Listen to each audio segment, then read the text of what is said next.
In the back, clearly seen structures would be the scapula, the iliac crest, is the posterior part of the iliac crest, and the vertebral column. Apart from this, the posterior part of the cranium presents with the external occipital protuberance, arising from which laterally are the superior nuchal lines. Scapula, as we know, is oriented from second rib till the seventh rib, and also posterior lateral part of the clavicle is also visible.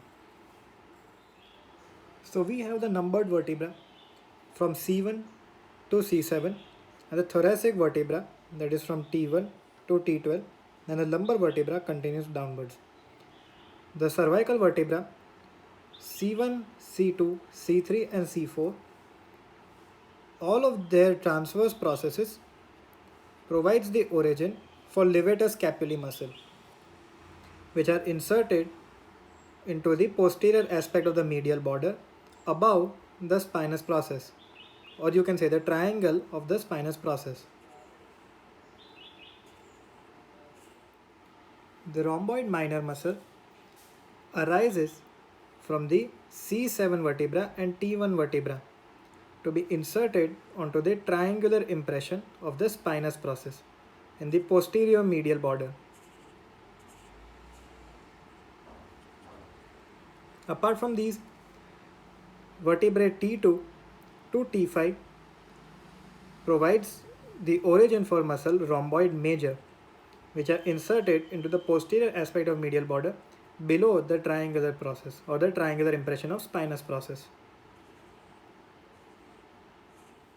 The dorsal scapular nerve arises from the C5 spinal nerve and certain fibers from the C6 as well. These nerve will supply these three muscles, that is levator scapulae, rhomboid minor and rhomboid major. The latissimus dorsi is a very large muscle of the back and is the only muscle in the body connecting the pelvic girdle with the upper limb.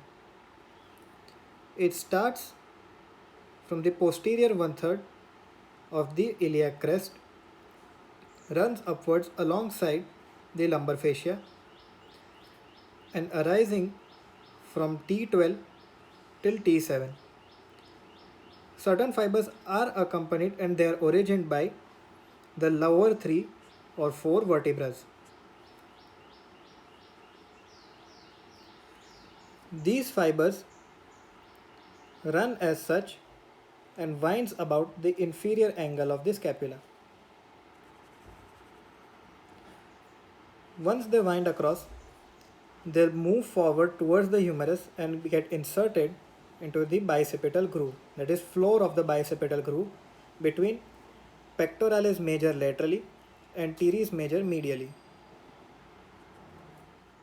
The trapezius muscle is a very large muscle of the back as well. It originates from the medial one-third of the superior nuchal line, from the ligamentum nuchae, running downwards and then continuing with the T1 till T12 vertebra.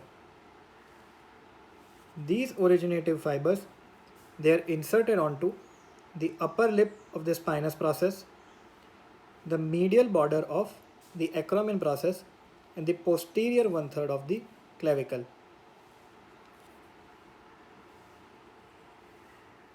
The latissimus dorsi is supplied by the nerve to latissimus dorsi or the thoracodorsal nerve, which arises from the brachial plexus, that is from the posterior cord of the brachial plexus.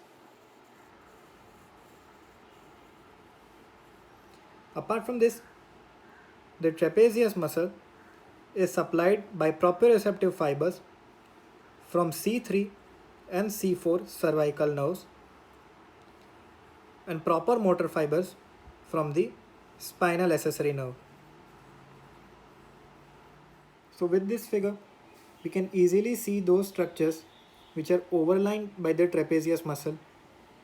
We have the three muscles, that is levator scapulae, rhomboid minor, rhomboid major, certain fibers of latissimus dorsi, also supraspinatus and certain parts of infraspinatus muscle, semispinalis capitis, and other deep back muscles. Nerves that are overlined by trapezius involves the dorsoscapular nerve, the 11th cranial nerve, that is spinal accessory nerve, and the C3, C4 spinal nerves. Arteries which are overlined, if you remember, here marginating with the medial border of scapula was the deep transverse cervical artery. We had the suprascapular artery, and of course another branch, that is superficial transverse cervical artery, will also be masked.